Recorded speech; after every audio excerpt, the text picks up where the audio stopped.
పెళ్లి ప్రేమ పేరుతో ఓ యువతిని లైంగికంగా వేధించాడనే ఫిర్యాదు మేరకు బీఆర్ఎస్ నాయకుడు పినపాక మాజీ ఎమ్మెల్యే రేగ కాంతారావుపై హైదరాబాద్లోని పంజగుట్ట పోలీస్ స్టేషన్లో కేసు నమోదైంది. యూట్యూబ్ ఛానల్ పేరుతో ఒక ఫ్లాట్కు పిలిపించి వేధించారని పేర్కొంది. ఇదే సమయంలో కాంతారావు తన ప్రైవేటు ఫోటోలతో బ్లాక్మెయిల్ చేస్తున్నారని యువతి ఆరోపించింది. అలాగే రియల్ ఎస్టేట్ పేరుతో తన వద్ద 4 లక్షలు తీసుకుని మోసం చేశారని కూడా ఫిర్యాదులో పేర్కొంది. దీంతో బాధితురాలి ఫిర్యాదు మేరకు పోలీసులు ఈ నెల 26న కేసు నమోదు చేసి దర్యాప్తు చేపట్టినట్టు తెలిపారు. బాధితురాల నుంచి వచ్చిన ఫిర్యాదు ఆధారంగా పోలీసులు విచారణ చేపట్టి పలు సెక్షన్ల కింద మాజీ ఎమ్మెల్యే రేగ కాంతారావుపై కేసు నమోదు చేశారు. ఈ ఘటన ఉమ్మడి ఖమ్మం జిల్లాతో పాటు రాష్ట్ర రాజకీయాల్లో తీవ్ర దుమారం రేపుతోంది.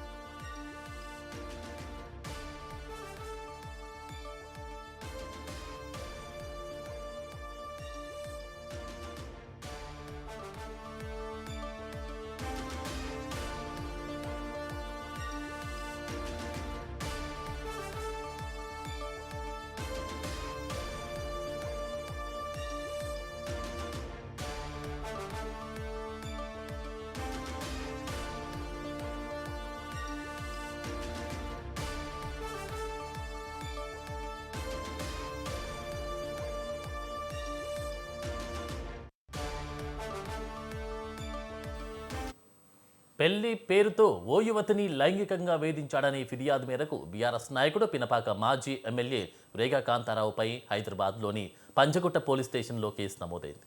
యూట్యూబ్ ఛానల్ పేరుతో ప్లాట్కు పిలిపించి వేధించారని పేర్కొంది. ఇదే సమయంలో కాంతారావు తన ప్రైవేటు ఫోటోలతో బ్లాక్మెయిల్ చేస్తున్నారని యువతి ఆరోపించింది.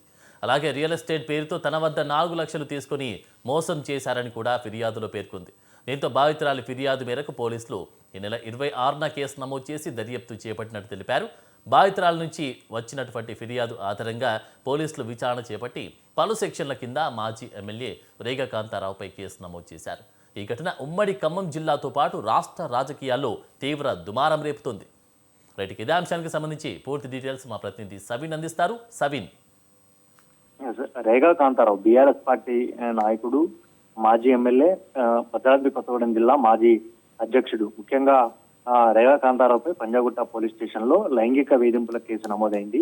పెళ్లి పేరుతో తనను లైంగికంగా వేధించాడంటూ యువతి పంజాగుట్ట పోలీస్ స్టేషన్ లో ఈ నెల 26వ తేదీన ఫిర్యాదు చేసింది. అదే రోజు పోలీసులు బిఎన్ఎస్ సెక్షన్ 69 తో పాటు 351(2) సెక్షన్ల కింద కేసు నమోదు చేసి దర్యాప్తు ప్రారంభించారు. ప్రధానంగా ఇంటర్వ్యూ పేరుతో తన ఫ్లాట్ కు పిలిచి, యూట్యూబ్ ఛానల్ ఇంటర్వ్యూ పేరుతో తన ఫ్లాట్ కు పిలిచి లైంగిక దాడికి పాల్పడినట్లుగా యువతి ఆ ఫిర్యాదులో పేర్కొంది. ఆ తర్వాత పెళ్లి చేసుకుంటానంటూ నమ్మించి రేగా కాంతారావు మోసం చేశారంటూ కూడా బాధితురాలు ఆరోపిస్తున్నారు. అదేవిధంగా పెళ్లికి పేరుతో తనకు దగ్గరై శారీరకంగా వాడుకున్నారని చెప్పడంతో పాటు తనకు తెలియకుండానే ప్రైవేట్ వీడియోలు చిత్రీకరించారంటూ కూడా ఫిర్యాదులో ప్రధానంగా పేర్కొన్నట్లుగా తెలుస్తోంది. మరోవైపు రియల్ ఎస్టేట్ లో పెట్టుబడుల పేరుతో తన దగ్గర ఉన్నటువంటి డబ్బులు సైతం రేగా కాంతారావు తీసుకున్నట్లుగా బాధితులు పోలీసులకు ఇచ్చినటువంటి ఫిర్యాదులో పేర్కొన్నారు.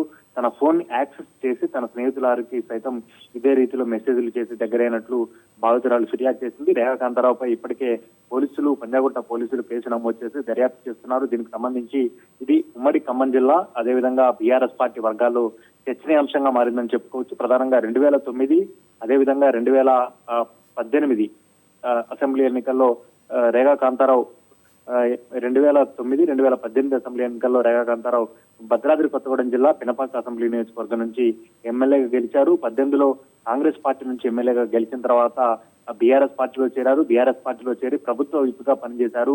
ఆ తర్వాత భద్రాద్రి కొత్తగూడెం జిల్లా అధ్యక్షుడిగాను పనిచేశారు. ప్రస్తుతం జిల్లా కమిటీలు రద్దు కావడంతో పినపాక నియోజకవర్గ ఇన్ఛార్జిగా రేగా కాంతారావు కొనసాగుతున్నారు. ప్రస్తుతం రేగా కాంతారావుకి ఫోన్ చేసినప్పటికీ ఫోన్ అందుబాటులోకి రాలేదు. దీంతో మరోవైపు రేగా కాంతారావు తాజాగా హైకోర్టులో కూడా పిటిషన్ దాఖలు చేసినట్లుగా తెలుస్తోంది. పంజాగుట్టలో తన పైన నమోదైనటువంటి ఎఫ్ఐఆర్ ను క్రాష్ చేయాలని హైకోర్టులో రేగా కాంతారావు పిటిషన్ వేశారు. లైంగిక ఆరోపణలతో నమోదైనటువంటి కేసులో తనను అరెస్ట్ చేయకుండా రక్షణ కల్పించాలంటూ ఆ పిటిషన్ లో రేగా కాంతారావు కోరినట్లుగా తెలుస్తోంది. ఈ రోజు ఈ పిటిషన్ పై తెలంగాణ హైకోర్టులో విచారణ జరిగే అవకాశం ఉంది. Right, thank you Sabin.